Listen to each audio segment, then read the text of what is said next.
Another week down, another batch of video game news for you. Welcome back to Update X, where I bring you the biggest news in the gaming industry from the past week, uploaded every Monday morning at 5 a.m. Central Time. I'm your host, Brandon Reshitar, at The Only Resh on Twitter and basically everywhere else. Today is Update 4.3 for April 20th, 2020, which includes limited PlayStation 5s at launch, as well as a possible price for it, Rockstar creating a future with less crunch leading up to the next Grand Theft Auto, Sony getting a patent for a robotic gaming companion, and so much more. It's been a heavy news week. Let's get into it. We're going to start off with limited PlayStation 5 consoles and a possible price above $500. This is from Takashi Mochizuki at Bloomberg. It starts, quote, Sony Corp plans to produce far fewer units of its upcoming PlayStation 5 in its first year than it had for the previous generation console's launch, according to people familiar with the matter. The Tokyo-based tech giant is limiting its initial production run, in part because it expects the PlayStation 5's ambitious specs to weigh on demand by leading to a high price at launch, the people said, asking not to be identified because the subject is private. The global COVID-19 pandemic has affected Sony's promotional plans for the new device, but not its production capacity, they added. The company has told assembly partners it would make 5 to 6 million units of the PlayStation 5 in the fiscal year ending March 2021, according to other people involved with the machine's supply chain. When Sony released the PS4 in November 2013, it sold 7.5 million units in its first 2 quarters. The PlayStation 5's loftier price tag might also deter initial take-up. Game developers who have been creating titles for the next PlayStation anticipate its price to be in the region of $499 to $549 US, and Bloomberg Intelligence's Matthew Canterman points to increased component costs pushing up the price required for Sony to break even. Sony has struggled with its price-setting decision for the PS5 because of scarce components. So, the limited number of PS5s at launch isn't that big of a surprise. COVID has affected every industry in some capacity, and roadblocks are inevitable one way or another. The price tag possibility is a little surprising to me. If you've tuned into previous episodes of Update X, I've said before I would be surprised if the PS5 launches with a price above $500, because they're going to want to stay much cheaper than, as much cheaper as they can get in comparison to the Series X, with the PS5 being the less powerful console. But wanting to do more than just break even is also understandable. Xbox hasn't listed a price for their console yet either, but I think it's definitely possible for the Series X to be $600. So Sony wouldn't be in too bad of a position if they do set the PS5 price at $549. And speaking on the PlayStation price, I also wanted to touch on the possible price of the DualSense controller, since I forgot to talk about the price in Update 4.2 last week. And I wouldn't bother going into the price of the DualSense if it had just ended up being the DualShock 5. But given that it's got a lot of changes from the DualShock 4, including the new technology they put into it, it got me curious. With the built-in microphone, the adaptive triggers, the probable improved battery life and everything, will it drive the price of the new controllers up from the $60 they have been for years? And if I remember right, I think the Xbox 360 controllers were $50 at launch, and I think the DualShock 3 would have been the same. So my question is, will the DualSense be brought up to $70 or even $80 with the new technology and just the new generation as a whole, because every generation stuff will probably get a little bit more expensive. New technology almost always means more money, so we'll see what happens in the coming months. It's just a pain and sad to see us have to deep digger into our pockets every 7 years or however long the generation takes. Moving on from PlayStation story, we got Capcom working on a Resident Evil 4 remake. This is from Andy Robinson at Video Games Chronicle. Following its reimagining of RE2 and 3, multiple development sources have told VGC that RE4 remake has now entered full production with an estimated release window in 2022. Development is being led by Osaka-based M2, the new studio founded by former Platinum Games head Tatsuya Minami, which has been preparing for the project since 2018. However, similar to how 2020's RE3 was directed by company Redworks, Capcom's internal teams and their external studios are likely to lend significant development resources. And another interesting piece of information about Resident Evil, the Resident Evil 3 remake's sales were over 50% digital, meaning less than 50% of the sales of the RE3 remake were people going out to get physical copies. Yes, more than likely part of that is because of the coronavirus and people not going out to get physical games, but it brings up a good conversation about the future of digital sales.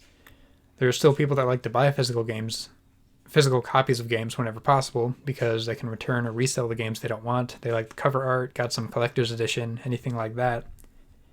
But now many physical buyers have been buying digitally more than they have in the past. They might now be thinking that digital isn't a bad way to go after all. Physical purchases have been on the downslope for years, and this might be one of the final pushes for it with the situation that everybody's currently in. Personally, I was riding out the physical train for a long time because I like having the disc, I like having the case and seeing the cover art. Just recently is when I've been giving in and just going digital because it's a lot easier and more convenient than having to switch out a disc when you want to play a new game and all that. And moving on from RE4, it looks like Gamescom's physical show won't go ahead. And some of this information comes from the Gamescom's official Twitter page. They posted an official statement regarding the 2020 event. It says, quote, "Dear Gamescom community, it's official. Unfortunately, Gamescom will under no circumstances take place on site in Cologne this year. Just like many of you, we are disappointed because as the Gamescom team, we've been working on a wonderful Gamescom 2020 for months, just like the many exhibitors. However, it's also quite clear to us that in the face of the corona pandemic, we must stand united. This means that we must all be considerate of each other and reduce the risk of infection. We are, however, already working at full speed on a digital Gamescom.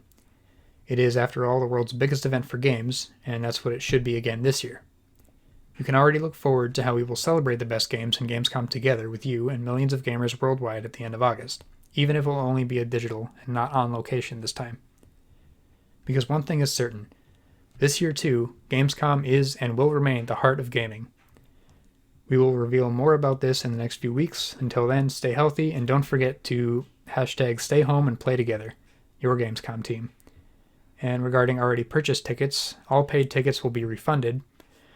The Germany Convention Center, whose name starts with a K and I can't pronounce, will arrange this centrally in the coming weeks. There is nothing further for you to do. So if you bought tickets already, you don't have to go and submit anything. You don't have to contact anybody. You will just, from what this is saying, you will just automatically get refunded. And this comes after German officials announced a ban on all large events until August 31st. Gamescom being an extremely large event, pulling in over 370,000 visitors in 2019. It'll be really cool to see how they decide to hold their digital event in place of such a massive physical event, because it's not really an easy thing to do. Like, you're not going to be able to get that physical presence and the cool experience of just being there because everybody will be just watching it online. And this year is going to be a really cool turning point for conferences, and just physical events as a whole, how they're all going to change with digital. Moving on from that, we've got new details about Ghost of Tsushima that may or may not be true. These details originally came from official PlayStation Magazine's May 2020 issue, and I'll get into what the details were in a minute, but first I gotta get into what the magazine said about possible inaccuracies. The magazine clarified that some details from its cover story are inaccurate. Unfortunately, OPM has yet to share the specifics of said inaccuracies, so it's unknown exactly what was reported incorrectly. The magazine said the two articles were based on an interview conducted in 2018, as well as publicly available official blog posts and trailers. So the information they could have gotten in the past interviews from 2018 could be decisions that Sucker Punch, the developer behind the game, may have changed their minds about by now. But I do want to get into what the possible details are because some of them are really cool possibilities for the game, and I hope at least some of them are true. So when it comes to making your way through the detailed sandbox of Tsushima, players will have to rely on physical landmarks and understanding of the world to explore. There are no waypoints in the game highlighting where the next mission is or where a side quest might be located. Compare this with Sucker Punch's Infamous series, which use different waypoints to highlight various activities players can engage with. So if you're looking for a destination, you'll hopefully have a good sense of in-game direction. Personally, I really like the idea. It's been years since I've played Infamous, so I don't remember much of the concept there. But I do know in Assassin's Creed Odyssey there's a similar way to play the game, though in Odyssey it's optional, you can toggle it on and off, where you have to pay attention to dialogue and conversations with NPCs to get information on where you should be going. I think it leads to the next level of immersion into the world of a video game, and I really like the concept because you have to mentally put yourself in the world and remember different locations and directions and physical landmarks. So, yeah, you mentally just get yourself in that world, and I think it's a really fun way to play games. But obviously, players would end up either missing keywords in conversation or straight up forgetting, because I would and have in the past when I've played games like that. So hopefully if they do that, they would put key information you need to know in the menus somewhere so you know how to get to wherever you need to go if you forgot. And the article continues, quote, "Other highlights from the preview include how the eponymous ghost, real name Jin Sakai, was trained as a samurai but adopts ninja-like skills to take on the Mongol invaders. That means Sakai can use either his samurai abilities or ninja abilities to take on threats. The player's combat choice can even impact interactions with other characters in Ghost of Tsushima. Shimura, Sakai's uncle and also a samurai, doesn't approve of the ninja skills, which could negatively impact your relationship with the character if you rely on it too much. Another character, Makoto, is an expert archer and could be a powerful ally to Sakai. However, if she disagrees with too many of your actions, she could end up turning on you. This suggests there are limited branching paths where the story changes depending on your actions. For those of you wondering what the difference really is between samurai and ninja skills, because I wanted to get a little bit more clarification because I'm uncultured like that. Shimura, which is again Sakai's uncle, says in the beginning of the game's story trailer, quote, "When we fight, we face our enemy head on, and when we take their life, we look them in the eye with courage and respect. This is what makes us samurai." He also says later in the trailer, "If you continue down this path, you will be no better than the Mongols. I train you to fight with honor," to which Sakai replies, "Honor died on the beach. The Khan deserves to suffer."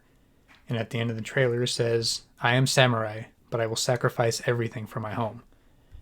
This shows a really interesting plot for the internal struggle for Sakai between the way he was trained to fight with honor as a samurai and giving the enemy what he believes they deserve using ninja skills. I'm really excited to play this game. The story bits here are from the official trailers, so that's not included in whatever inaccuracies they were talking about. That's official story trailers, so there's almost no way that would be inaccurate. That's pretty much set in stone.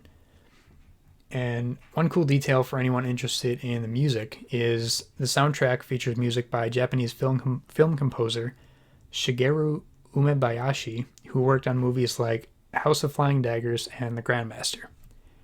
That means nothing to me. It goes right over my head because I'm not that into soundtracks and music, but if that's your thing, it's a cool point of info for you. Moving on from that, we've got Crysis Remastered coming to PS4, Xbox One, Switch, and PC. So this story went from an April Fool's joke to some speculation over the past week to an actual confirmation. If you missed this supposed April Fool's joke on Crysis.com, the website had been updated with a flashy new image of Nomad, suggesting that a new take on one of PC gaming's greatest Can You Run It shooters might finally be on the way.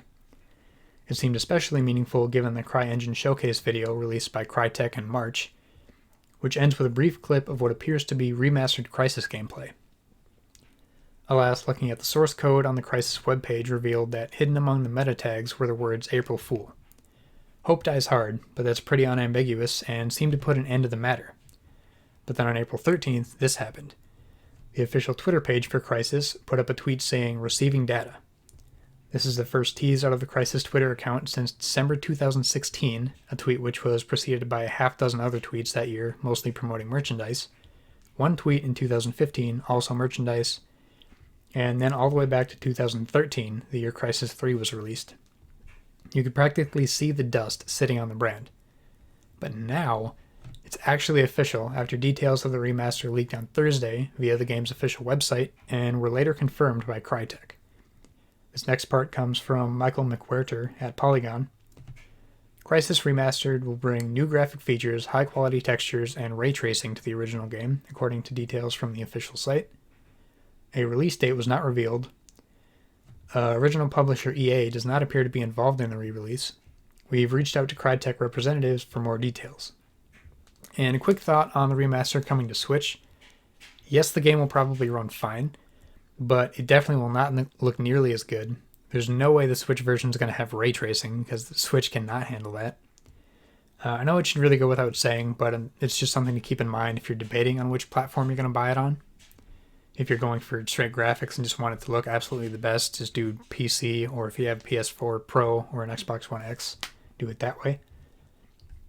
And a really cool addition to the story, the original Crysis told the near-future sci-fi story of Delta Force soldier named Jake Nomad Dunn, who, armed with a superpowered nanosuit, battled North Korean and extraterrestrial threats.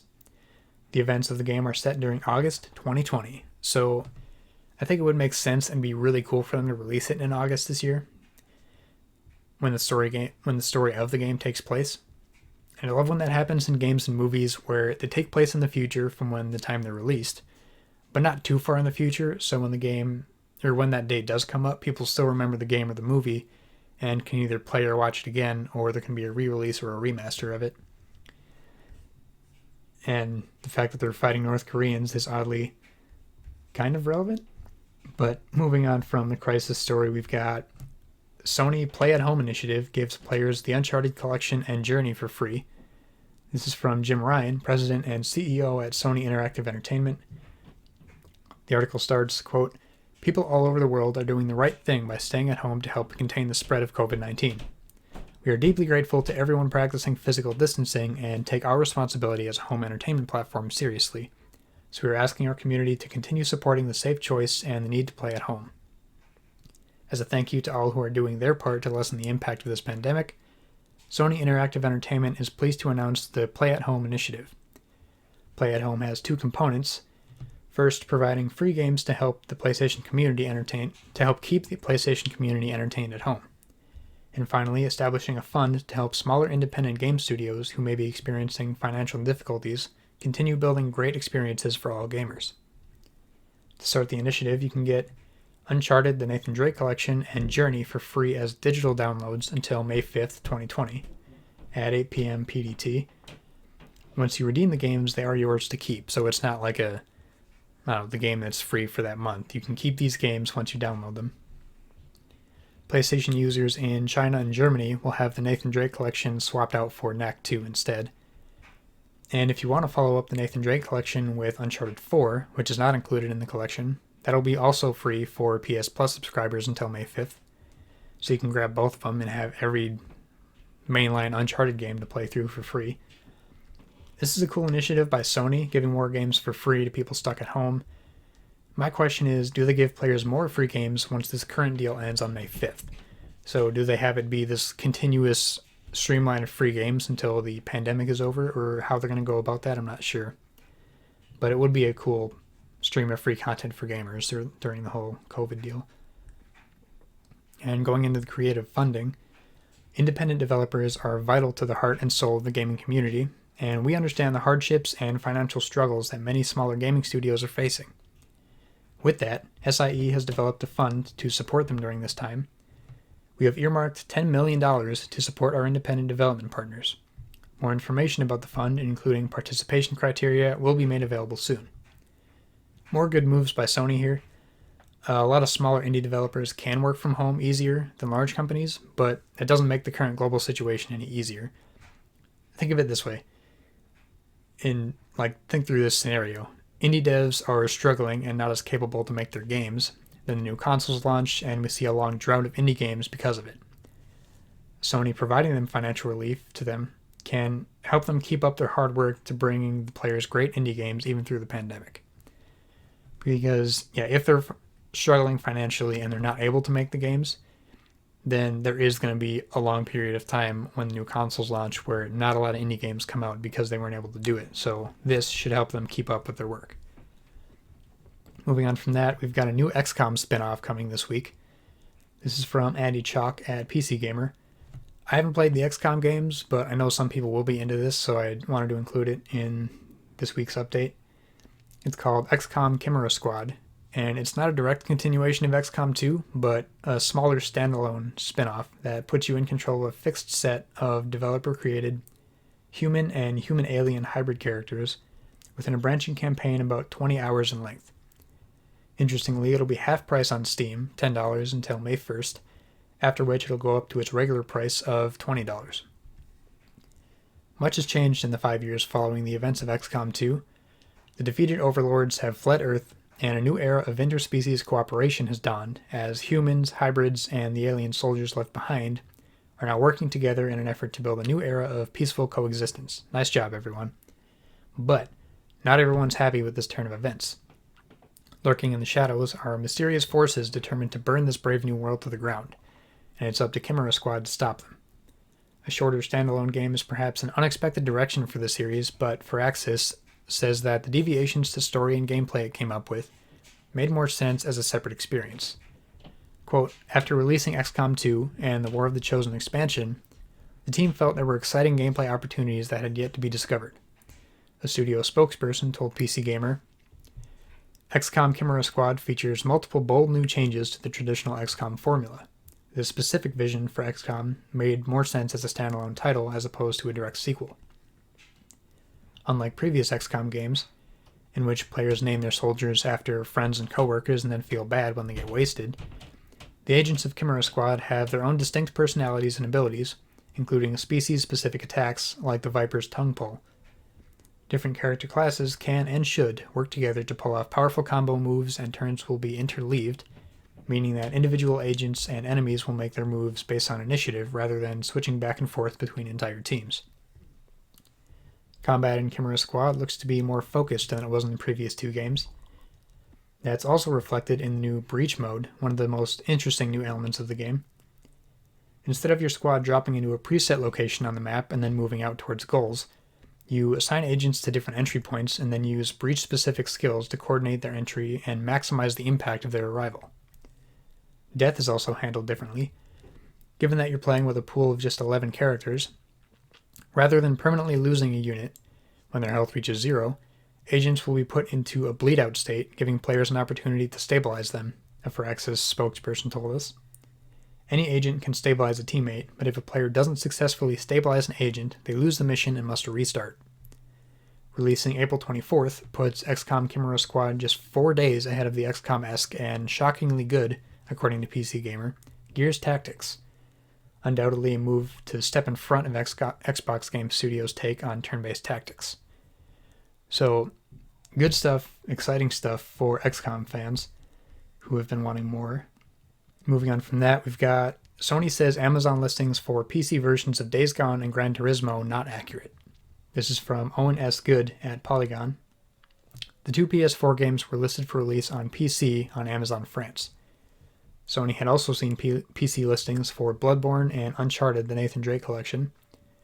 They stated, "We have no announcements to bring these games to PC." Similar listings on Amazon France have appeared for Persona 5 Royal and The Last of Us Part 2, which have only so far been announced for PS4. Back in early March, SIE confirmed that Horizon Zero Dawn, the 2017 exclusive by Sony-owned Guerrilla Games, would be coming to PC this summer. Death Stranding, which launched only on PS4 in November, will also come to Windows PC on June 2nd, although it was developed by Kojima Productions, which is independently owned, and the PC version is published by 505 Games.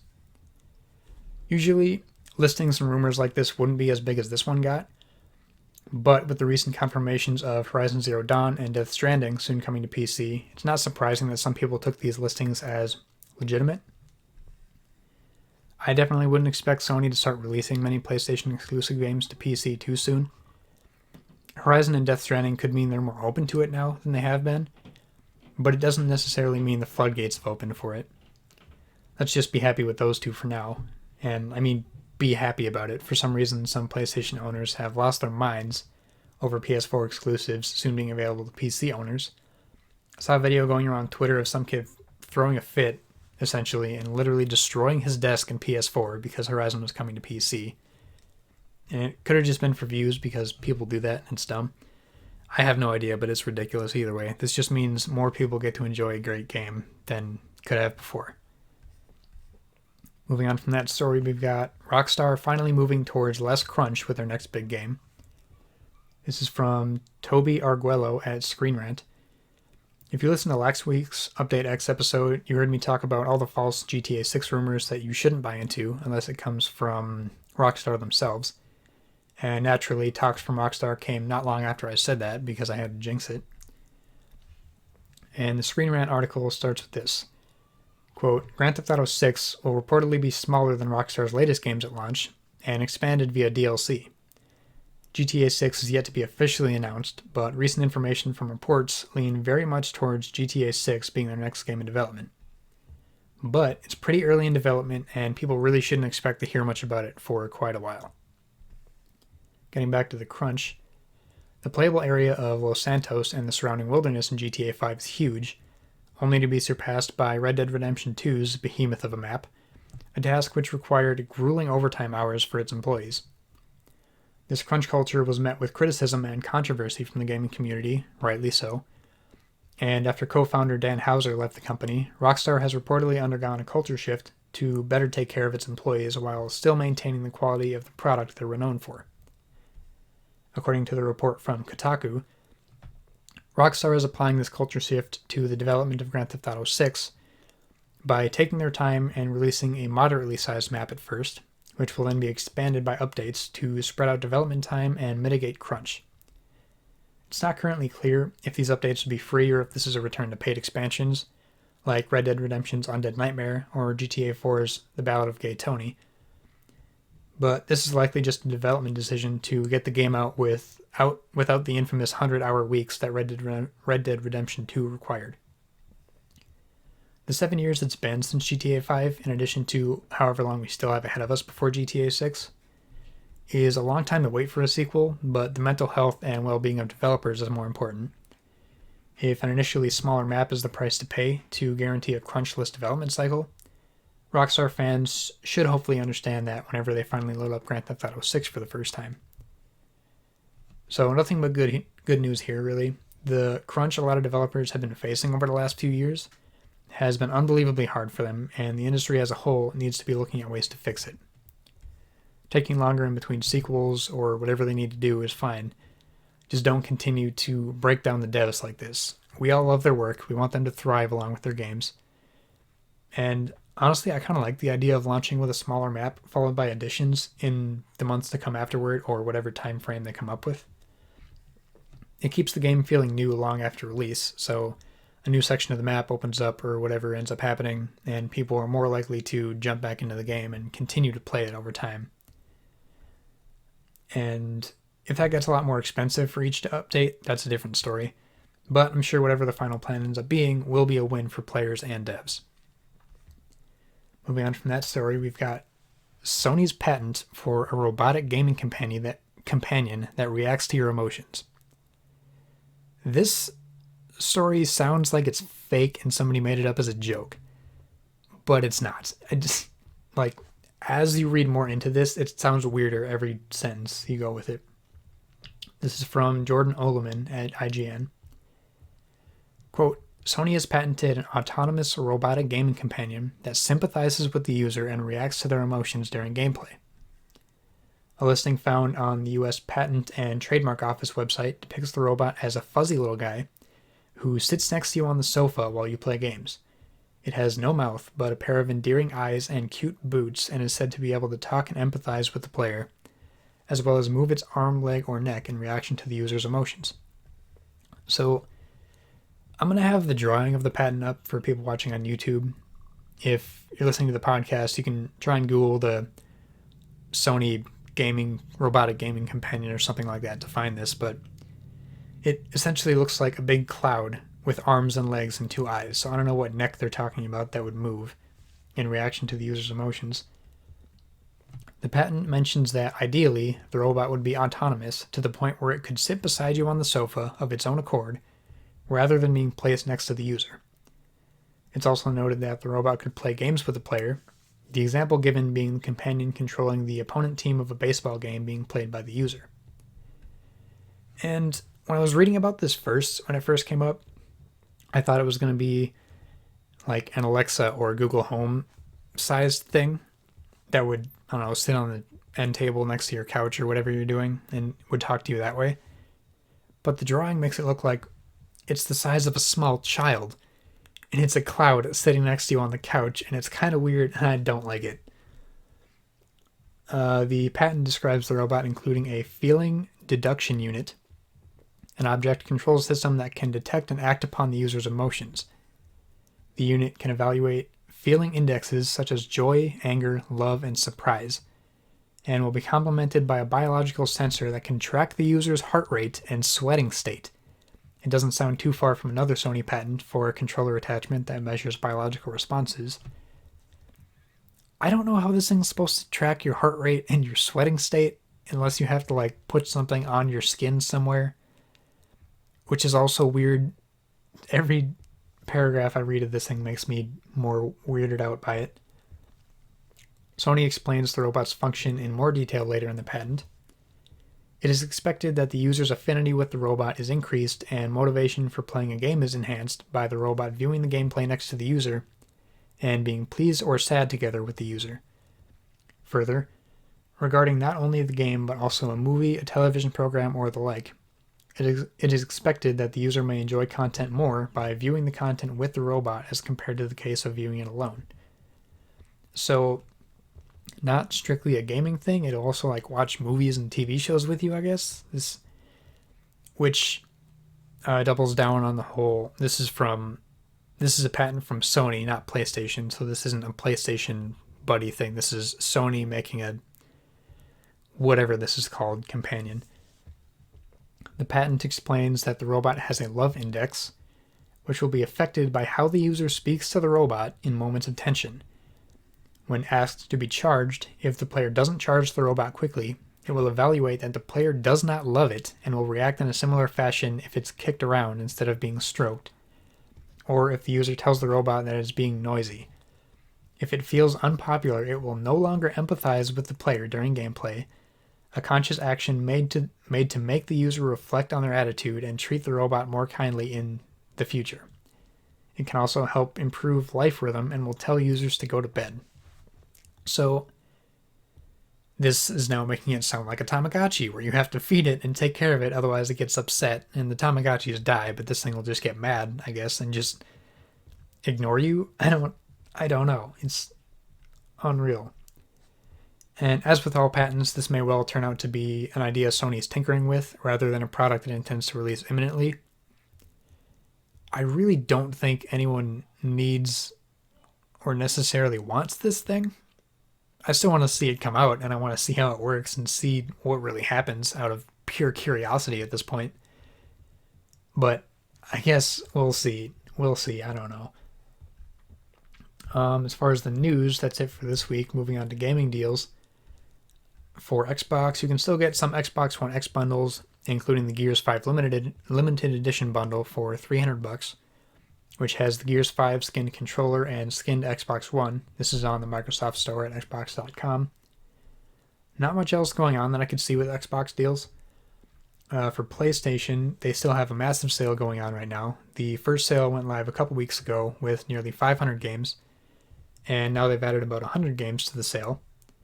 It's not all small indie games, and the discounts aren't all small either.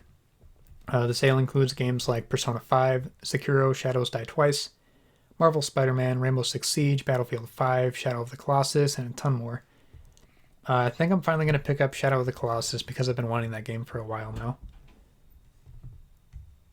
From Nintendo, they have their sale on Ubisoft games, which ends tonight, April 20th at 11:59 p.m. Pacific Time. So pick up any of those Assassin's Creed, Mario Rabbids, South Park, or other Ubisoft games before then. Cuphead is 25% off on Switch through April 25th. There's a Bandai Namco sale through April 27th, with 30 to 75% off some Naruto games, Dragon Ball Z games, Little Nightmares 2, and much more. And a bunch more sales as usual for Nintendo games, so just check out the eShop. Going on from the deals, we've got releases from the past week and next week releases via Metacritic.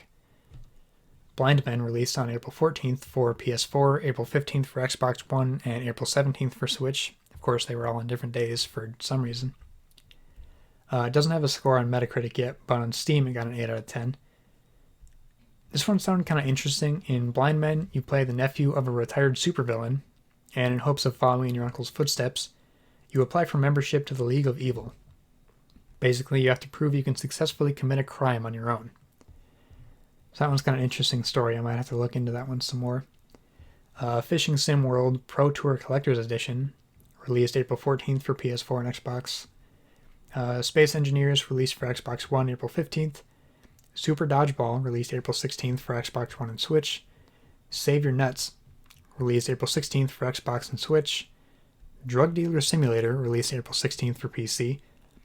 AFL Evolution 2, released April 16th for PS4 and Switch. Make War, released for Switch April 16th. Shovel Knight, Shovel of Hope, released April 16th for Switch. Freak Out Calamity TV Show, released April 17th for PS4 and Switch. Rainbows, Toilets, and Unicorns, released April 17th for PC. Theme Park Simulator, released April 17th for Switch. Mosquitoes and Zombies, released April 19th for PC. There's a ton of games that come out for Switch and PC every day. I might have to cut these down in future episodes to just a handful. Upcoming releases, we've got OMG Police Car Chase TV Simulator is out today, April 20th for Switch. Car Trader Simulator is out today, April 20th for Switch. Obey Me is releasing April 21st for PS4, Xbox One, and PC. Disobedient Sheep is releasing April 21st for PC. XCOM Chimera Squad, like we talked about earlier, releasing April 23rd for PC. Esports Legend is releasing April 23rd for Switch. Naruto Shippuden Ultimate Ninja Storm 4 Road to Boruto is releasing April 24th for Switch. Sexy Heroine Part 2 is releasing April 24th for PC. I just include these weird named games in my release radar. Predator Hunting Grounds is released April 24th for PS4 and PC. And a lot of people were really excited for that one. I heard really good things about it from the... I think some people got to play it for free as like a demo or something like that last weekend. And Doug Hates His Job is releasing April 24th for Xbox One. And that's all I got for releases. On to what I've been playing. I've been playing a ton of Final Fantasy VII Remake. I am actually addicted to that game now. I think once I finish this one, I might go back to the original Final Fantasy VII because I've heard other people have been doing that, and it's crazy to go back to the original after playing the remake. A little bit of Warzone with the squad, a little bit more Rocket League. Rocket League's got, I actually don't remember how long it's going on, but a heat seeker mode where every time you hit the ball, it automatically seeks the goal that you're hitting it at. That one's fun for a bit. It basically becomes a game of just who can make the weirdest saves with the ball going right at the goal every time. But after playing it for like an hour, you just run into every enemy player just going for demos and trying to blow you up, and that kind of takes the fun out for me, but whatever. I haven't been gaming as much as I usually do this past week, so that's basically all I've been playing. So this has been your update 4.3 for April 20th, 2020. Thank you so much for watching on YouTube or for listening on podcast platforms like Apple Podcasts and Spotify. If you want to get more frequent gaming news posts from me in between episodes, you can follow the show's page on Twitter at UpdateXShow. You can also give me any feedback or suggestions you have for the show while you're there. Outside of game news, I post gaming clips for fun on TikTok at TheOnlyResh if you want to check that out. And my personal Twitter page is also at TheOnlyResh, where I post not strictly related news stuff. And as always, thank you so much for choosing Update X for your gaming news. I'll see you next Monday morning. Have a great week.